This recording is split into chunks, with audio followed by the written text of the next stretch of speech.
TV Brasília, Rede TV e Correio Brasiliense apresentam mais uma edição ao vivo do Ciberpoder. Também estamos em transmissão simultânea no Facebook e no Twitter do Correio Brasiliense, onde você pode interagir conosco, mandando a sua pergunta, deixando lá o seu comentário. Estão aqui as jornalistas Denise Rotenburg e Adriana Bernardes, do Correio Brasiliense, e também a nossa entrevistada de hoje, a nossa convidada, a deputada federal eleita Joyce Hausmann, do PSL de São Paulo. Muito bem-vinda. Muito obrigada, um prazer estar aqui.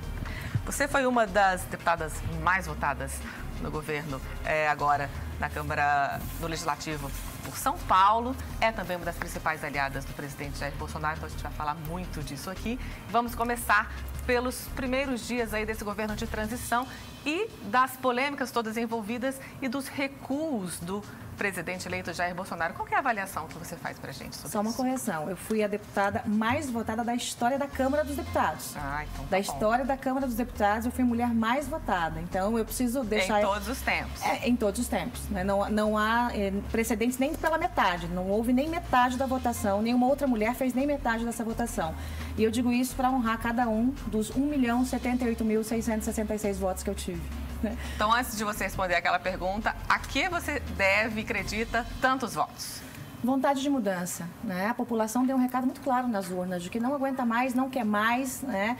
E algumas pessoas da leva antiga que foram eleitas até por conta das regras, né? Desse sistema que nós temos, é que você vota em A e elege B.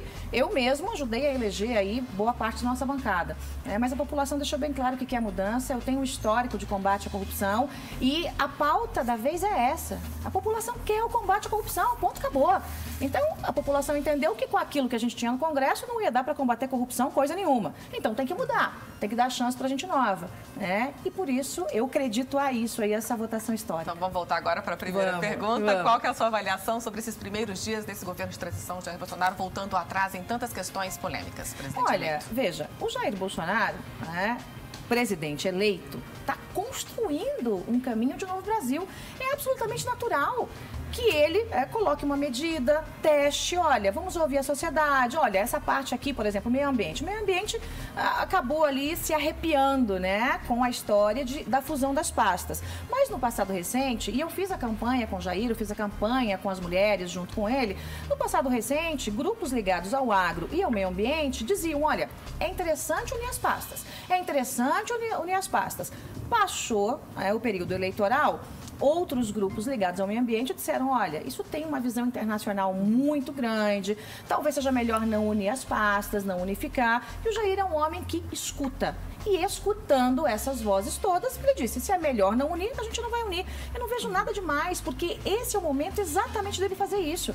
É o momento da transição, é o momento dele desenhar o governo, é o momento dele, de fato, soltar a informação, ver o que os grupos, a sociedade pensa em relação àquilo, e se a sociedade disser não, não é não. Quem Agora, tem que deputada, mandar nisso é a sociedade brasileira. A gente tem que resgatar isso. Chega dessa coisa de você ter ali um grupo de meia dúzia achando que manda no Brasil. A sociedade manda no país, ponto. Então, se a sociedade interessada nessas áreas diz que a medida que ele anunciou lá atrás não é a ideal, ele volta atrás e corrige. Mas não é arriscado um chefe de uma nação ter essa estratégia e anunciar coisas, por exemplo, como a mudança da embaixada, que pegou muito mal e poderia ter impactos enormes para o Brasil, para a economia do Brasil? Ele não voltou atrás em relação à mudança da embaixada de Jerusalém, para Jerusalém, né? O que ele disse é o seguinte, quem manda na capital do Estado de Israel é Israel. Não somos nós.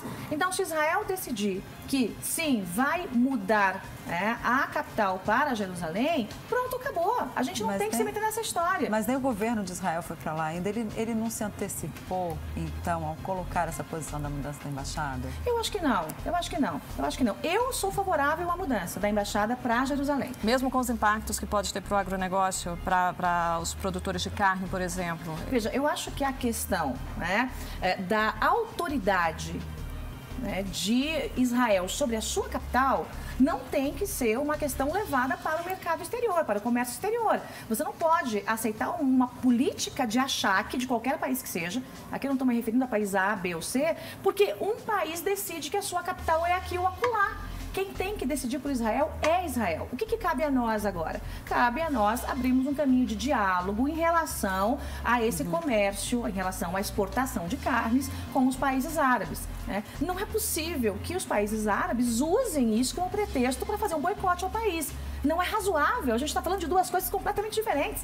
A exportação de carne, maravilhoso, é bom para os países árabes, é bom para o Brasil. E a gente está falando de uma política que tem a ver com a história e com a religião de um povo. É uma coisa completamente diferente. Então, a gente colocar tudo no mesmo balaio é muito temeroso. Eu já abri um caminho de diálogo com alguns representantes, isso antes mesmo do segundo turno, né, entre o primeiro e o segundo turno, alguns representantes aí dos países árabes. Tive uma reunião secreta em São Paulo, fechada, que não foi divulgada, justamente para tentar arrefecer um pouquinho os ânimos. O que a gente quer é abrir o caminho das conversas com todos, mas o Brasil não pode ser um instrumento usado por país A, B ou C, como se fosse quase uma política de chantagem. Se você não fizer isso, então não negocio mais com o país. Devagar, né? Eu queria entrar na questão da presidência da Câmara. Hoje de manhã, o presidente eleito teve um café com Rodrigo Maia. Sim. Vai apoiar Rodrigo Maia? Alguma coisa foi definida aí nesse encontro? A senhora que é deputada. Tem conversado muito com o Maia. Tive várias reuniões com ele também na semana passada, retrasada. A gente está num período de conversa, de novo, né? São vários deputados que estão se pré-lançando, inclusive alguns que a imprensa ainda não sabe. É engraçado porque eu ando pelos corredores da Câmara, vem um, olha, eu quero ser candidato à presidência, você me apoia, você organiza a bancada. Quantos já apareceram? Fora dos que estão na lista, né, oficial, mais 4 que não estão aparecendo no radar. Eu fico pensando, que levante é esse, né? Eu falei para o Rodrigo Maia o seguinte, de maneira muito clara, né? Porque quando eu fui eleita, pela minha votação, a primeira coisa que as pessoas começaram a conjecturar, de fora para dentro, o mercado, empresários, olha, você tem que sair candidato à presidência da Câmara, né? E imediatamente, o que eu fiz? Eu disse, olha, o PSL pode lançar um candidato à presidência da Câmara, não precisa ser eu, porque eu acho que tem que ter experiência. Eu acho que a experiência é fundamental. Qual é o candidato perfeito? Isso eu disse ao Maia. Seria alguém com mais de 1 milhão de votos, com uma baita musculatura, com histórico, né? com um namoro com o país e com muita experiência. Não tem essa figura. Ou tem uma coisa ou você tem outra. Todos esses critérios não existem. Esse candidato hoje à Câmara dos Deputados. Acho que o Rodrigo Maia não atrapalha, né, a governabilidade, pelo contrário, ele ajuda, porque ele tem uma conversa mais fácil com a oposição, que vai ser dura e raivosa, a gente bem sabe. Já anunciou, inclusive. Alguns deputados da oposição anunciaram que não interessa se a medida é boa ou não para o Brasil. Vão votar contra. Então, eu acho que o Rodrigo transita muito bem nisso. Mas está cedo, está cedo. Tem muitos cavalinhos correndo nessas raias ali que ninguém está enxergando ainda, né? Eu diria para você que o PSL deve ser a maior bancada, porque a gente vai ter alguns deputados migrando para cá, né, que vão ficar sem casa. Acho legítimo que nós tenhamos um espaço grande na Câmara dos Deputados. Disse isso ao Rodrigo Maia. Né? Encabeçando grandes comissões, né? Fazendo parte da mesa. Agora, quem serão essas figuras? Né? Ou se nós vamos lançar um candidato, a gente vai decidir no meio do caminho. Eu vou dizer para você que hoje é 80% de chance de nós não lançarmos um candidato próprio, PSL. Porque até o presidente eleito já falou isso, né? Ele deu pistas, ele deu pistas disso. Ele prefere o partido fora da presidência da Câmara e negociando com os partidos que já estão lá. E como é que vai ser a negociação com o Centrão? Que é um grupo acostumado com o toma lá da cá, que o presidente eleito já disse que não quer seguir por aí a relação dele com o Congresso. Acho que o Centrão aprendeu a lição também. Acho que as urnas foram, assim, muito educativas nesse ano de 2018. Eu não estou vendo o Centrão, eu tenho conversado com todo mundo. PRB, PP, todos, né? Eu não tenho visto o Centrão fazer a política do toma lá da cá. Ninguém está exigindo cargo. Tanto que a estratégia nossa, antes de fechar com partidos, foi fechar com bancadas, com frentes, né? E os partidos começaram a se chegar. Acho que o Centrão aprendeu a lição, sim. Acho que não vão entrar na mesma política. Acho que até a construção mais complexa hoje é no Senado do que na Câmara. Por quê? Por quê? Porque no Senado a gente teve uma renovação até maior que na Câmara e a gente teve a manutenção de alguns quadros complicados no Senado, do ponto de vista de imagem, do ponto de vista ético, do ponto de vista moral e do ponto de vista de saber fazer o jogo político. Quem é o principal? Alguns parlamentares. Não, o Renan Calheiros, por exemplo. O Renan Calheiros, por exemplo, é digamos, o maior articulador. Quem está por trás do Eunício é o Renan Calheiros. E pronto, acabou. E aí todo mundo sabe disso. Até as pedras da Praça dos Três Poderes sabem. E ele quer voltar à presidência. Eu, particularmente, acho um erro. Acho um erro. Né? Por que seria um erro? Qual a sua avaliação? Ontem, inclusive, Laerte Bessa, né, Simone? Sim. Adriana, ele deu entrevista aqui para nós, ele não foi reeleito, foi candidato a deputado federal, não se reelegeu, vai ser o chefe da GSI do governo de Ibanez Rocha, e ele disse que Renan Calheiros precisava estar na cadeia. Citou Renan Calheiros, citou Romero Jucá e Jader Barbalho. Romero Jucá não se reelegeu, mas o Jader sim e o Renan também. Então, como é que vai ser isso? A senhora acha, se o Renan se apresentar, ele quer, qual vai ser a posição do PSL? Do PSL como partido, eu não sei te dizer, porque nós não fechamos uma questão em relação a isso. A minha, independente de qualquer coisa, é não ao Renan Calheiros. Eu não posso rasgar a vontade do eleitor. Eu não posso pegar os mais de 1 milhão de votos que eu tive e todos os milhões de votos que o Bolsonaro teve, jogar tudo no lixo para dizer eu vou apoiar o Renan, que nós sabemos que é absolutamente encrencado, né? Que tem uma série de investigações em torno dele. E, de novo, a população falou na urna que quer mudança. Agora... Se o Renan for mudança, peraí, gente, né? Eu estou no país errado, no planeta errado. Então, de fato, eu acho que é um erro qualquer ensaio de namoro com o Renan Calheiros para a presidência do Senado. Tem outros nomes que eventualmente podem ser apoiados. Do mesmo MDB. Por que não a Simone Tebet? Por que não a Simone Tebet? É uma mulher forte, é uma mulher que teve um papel importante na época do impeachment da Dilma, é do MDB, né? Mas eu não gosto dela, por isso, por aquilo. De vez em quando eu escuto, né, meu seguidor falando isso. E são 4 milhões, né? Você imagina 4 milhões de pessoas fazendo marcação cerrada. E eu sempre digo para eles que política não é casa de chá das 5, não é conversa de comadre. É o que é melhor. Então, desse quadro que eu tô vendo no Senado, né? Isso aqui não é partidário, eu não conversei. Conversei com alguns do meu partido, não com todos, né? Eu lançaria, se fosse possível, a Simone Tebet aí como nossa candidata. Agora, deputada, a senhora falou já em 2 oportunidades sobre esse desejo do eleitor de renovação, de não à corrupção, de basta. A senhora atribuiu boa parte da renovação da Câmara nessa linha. Agora, não é contraditório que o presidente eleito Jair Bolsonaro tenha indicado o Onyx Lorenzoni, que já admitiu ter recebido propina nas investigações das quais ele foi alvo? Aliás, eu vou dizer uma coisa para você. O único homem de verdade nesse processo foi o Onyx Lorenzoni. Foi o único que teve coragem de chamar uma coletiva e dizer: sim, olha, eu errei aqui, eu estou admitindo isso, vou pagar pelo meu erro. Porque todo o resto fez o papel, né, daquele que sobe em cima do muro, do bom e velho frouxo na política. E o povo não aguenta mais gente frouxa na política. Acho que o Onyx é um excelente nome, lutou como um leão, pelas 10 medidas contra a corrupção. Eu acompanhei, fui madrinha das 10 medidas junto ao Ministério Público, né? E a gente viu o que aquele Congresso fez. Estou acompanhando o trabalho dele. Esse homem tem dormido 2, 3 horas por dia, né? E está, assim, tocando esse país junto com o Bolsonaro. Estou vendo que é uma tentativa aí de uma parte da política e de uma parte até mesmo da imprensa de puxar o tapete do Onyx. De já estabilizar esta posse. Eu vou dizer uma coisa, não vai acontecer. Nem percam tempo. O Onyx vai ser mantido ministro-chefe da Casa Civil, será um excelente ministro, tem conversado com todo mundo, as portas do gabinete dele estão abertas e o Onyx não representa a velha política. O fato de você estar na política há algum tempo não significa que você represente a velha política.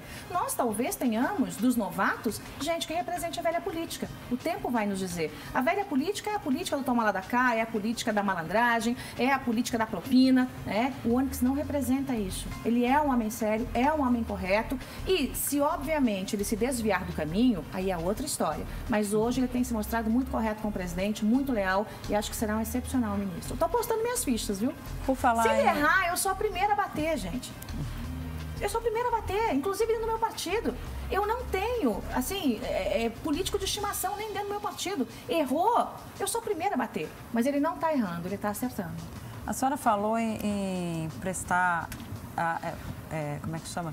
Como é que a gente pode dizer? Prestar contas do seu mandato aos 4 milhões de seguidores.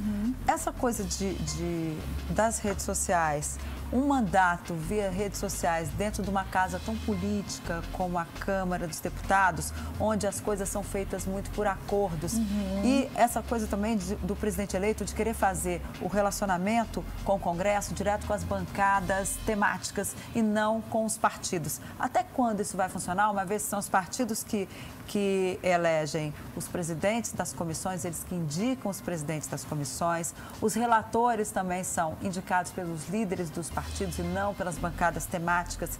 Isso aí está parecendo que vai dar um ruído lá na frente. Como é que a senhora pretende Não acho que vai dar ruído, não. Eu acho o seguinte, eu acho que a turma da velha guarda vai ter que aprender um pouquinho que as coisas mudaram.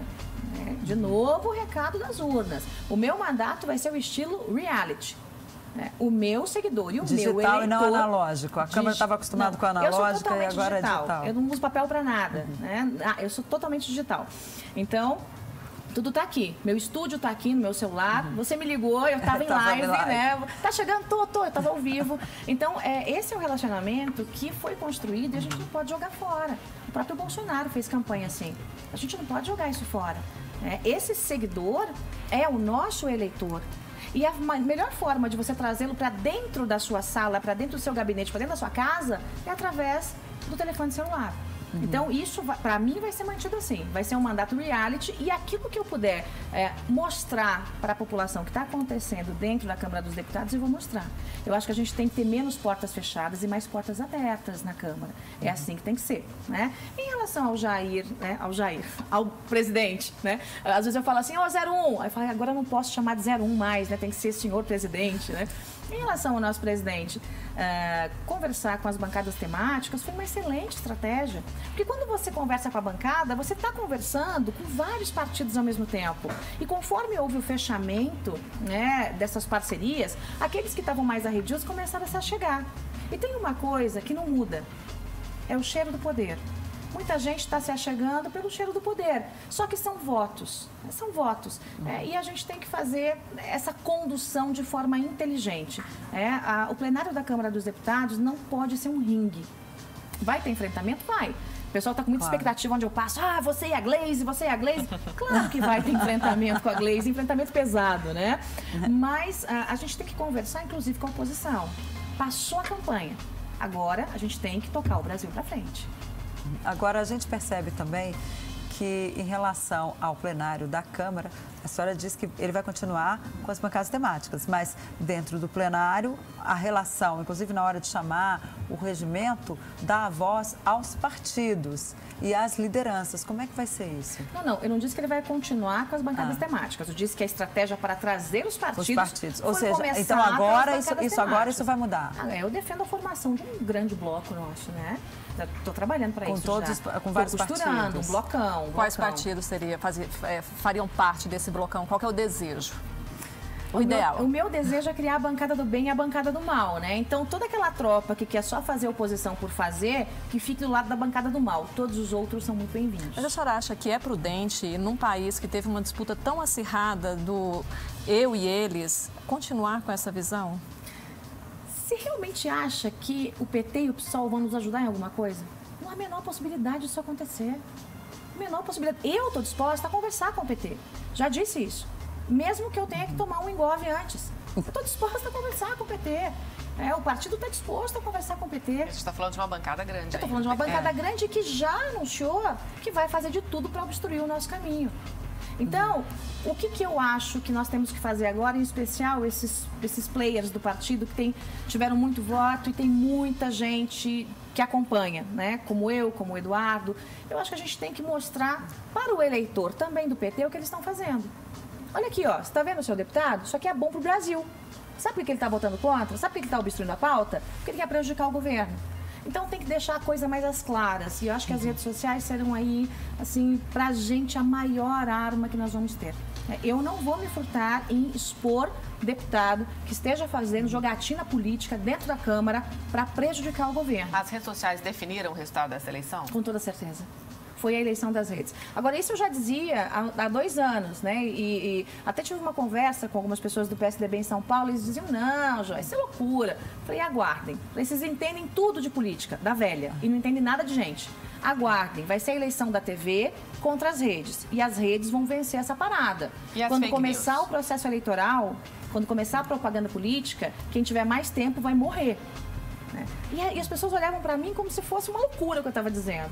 Tá aí o resultado. E as fake news? E o peso das fake news nessas eleições? Olha, fake news. A liberdade tem um preço, né? A gente tem uma liberdade razoável na internet, não é 100% não, porque vira e mexe o Facebook, derruba uma coisinha, derruba outra coisinha, aquela coisa, né?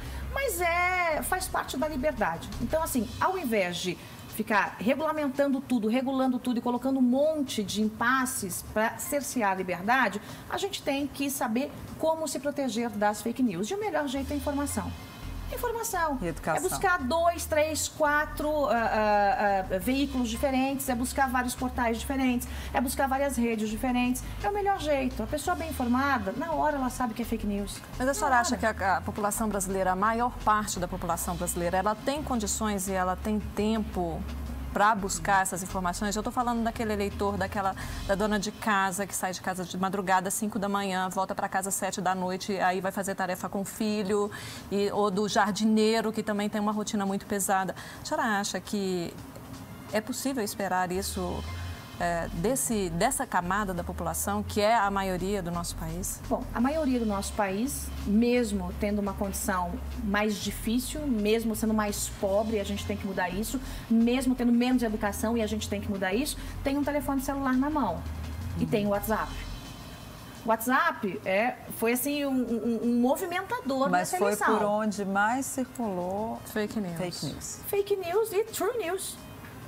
Faz parte mas da as pessoas liberdade. têm dificuldade o que a gente vai de fazer? diferenciar uma da outra. A gente vai prender? Se a pessoa está então, disseminando notícia falsa, abre um processo e a legislação está aí para isso. Agora, como é que você impede isso? Você impede dando exemplo. Você pega ali alguém que planta uma fake news, pega o outro, pune, multa, dá exemplo, processa. Agora, você não pode criar uma regulação das redes sociais a ponto de cercear a liberdade. Isso houve é uma loucura. isso, inclusive, por repassar notícia falsa, houve quem reclamasse, inclusive, do filho do presidente eleito, que ele teria repassado notícia falsa. Ele não seria, até por ser um parlamentar, inserido nas redes, ele não deveria ser a primeira pessoa a evitar isso? Houve comprovação que ele repassou notícia falsa? Houve. No Twitter, ele, inclusive, reconheceu isso no Twitter. Ele falou, não sabia que era falso, me perdoe, não sei o quê. Ele pediu, inclusive, desculpas. O filho do presidente da República é gente normal. Normal, como qualquer outra pessoa. Se ele recebeu uma informação, achou que era verdadeira e passou, e foi induzido ao erro e reconheceu, paciência, mas acontece. Se até ele é induzido ao erro, a população comum não tem, De novo, a gente tem um cenário que não é o ideal e um outro cenário que pode ser muito ruim. Encher de regulação as redes é cercear a liberdade. Eu não vou defender nunca o cerceamento da liberdade de expressão. Se alguém está fazendo malandragem, que se puna o malandro. Agora, não dá para ficar criando um monte de... Uma lei da mordaça da internet? O PT ia adorar isso. Por falar em lei da mordaça, a gente está vendo aí movimentos no Congresso para tentar retomar a lei de abuso de autoridade. Como é que a senhora vai se portar diante disso, uma vez que a senhora foi uma das defensoras aí das 10 medidas contra a corrupção? Eu só pedi uma pausa, tá, Denise? Tá certo. Já está um pouquinho estourado nesse bloco. Um intervalo rápido e a gente volta daqui a pouquinho. Até já.